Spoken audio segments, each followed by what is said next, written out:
ketika akan menemui Sang Pencipta, pasti ruh kita akan dicabut oleh malaikat maut. Tak ada yang bisa menghindar jika ajal sudah datang menjemput. Namun ternyata ada ruh yang tidak bisa dicabut dari berbagai arah. Malaikat pun bingung, lalu dengan apa malaikat maut mencabut ruh tersebut?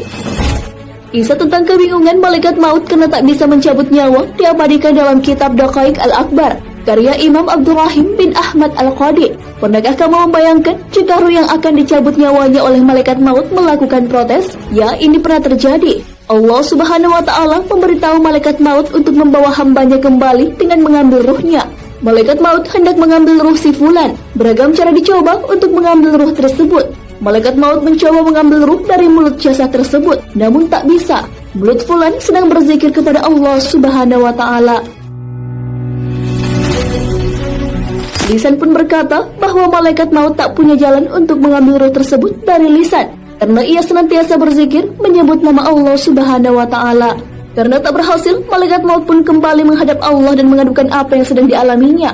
Allah pun menanggapi keluhan tersebut dengan menyuruh mengambil dari sisi yang lain. Malaikat maut pun turun dan mencoba mencabut nyawa dari arah tangan fulan. Namun sayang sekali tak bisa juga. Ternyata tangan si fulan sering digunakan untuk bersedekah, mengelus-elus kepala anak yatim, dan menulis yang baik-baik. Tangan tersebut berkata, bukan dari arahku, engkau mengambil ruhku. Lagi-lagi malaikat maut menghadap Allah Subhanahu wa Ta'ala dan mengadukan hal yang dialaminya. Ia mengatakan sama persis dengan yang dikatakan oleh tangan fulan. Allah pun kembali bertitah untuk mengambil dari sisi yang lain. Kali ini sisi yang dipakai adalah kaki. Namun kaki si fulan berkata, aku meringankan langkah untuk sholat berjamaah, melaksanakan sholat 2 hari raya, dan aku tak kenal lelah melangkah menuju majelis taklim. Aku bukan arah untuk menarik ruh itu. Malaikat maut pun kembali menghadap Allah dan lagi-lagi ia diperintahkan untuk mengambil ruh tersebut dari sisi yang lain. Kali ini dari sisi manakah malaikat maut akan mencabut ruh tersebut? Kini malaikat maut hendak mengambil ruh fulan dari arah telinga.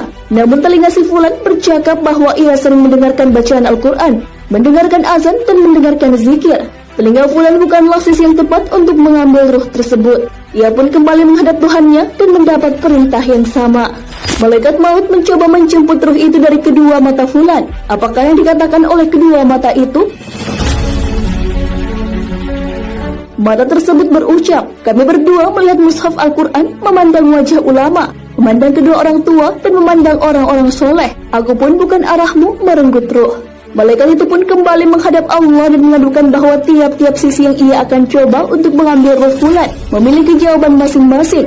Akhirnya Allah pun memberikan solusi atas kebingungan yang dihadapi oleh malaikat maut. Allah Subhanahu wa Ta'ala menyuruh malaikat maut untuk menulis nama Allah di telapak tangan malaikat maut agar diperlihatkan kepada ruh tersebut. Setelah itu, malaikat maut pun segera menemui si fulan dan memperlihatkan telapak tangannya yang terdapat asma Allah Subhanahu wa Ta'ala. Setelah ruh tersebut melihat asma Allah Subhanahu wa Ta'ala, ia pun bergegas keluar dari jasad si fulan. Tak ada rasa sakit sedikit pun yang dirasakan ketika ruh terpisah dari jasad. Sahabat beriman, itulah kebingungan yang dihadapi oleh malaikat maut karena mencoba mencabut nyawa dari banyak sisi. Namun ia tak kunjung bisa mencabutnya karena setiap sisi punya jawabannya masing-masing. Proses dicabutnya nyawa tidak selamanya sama dengan fulan tersebut.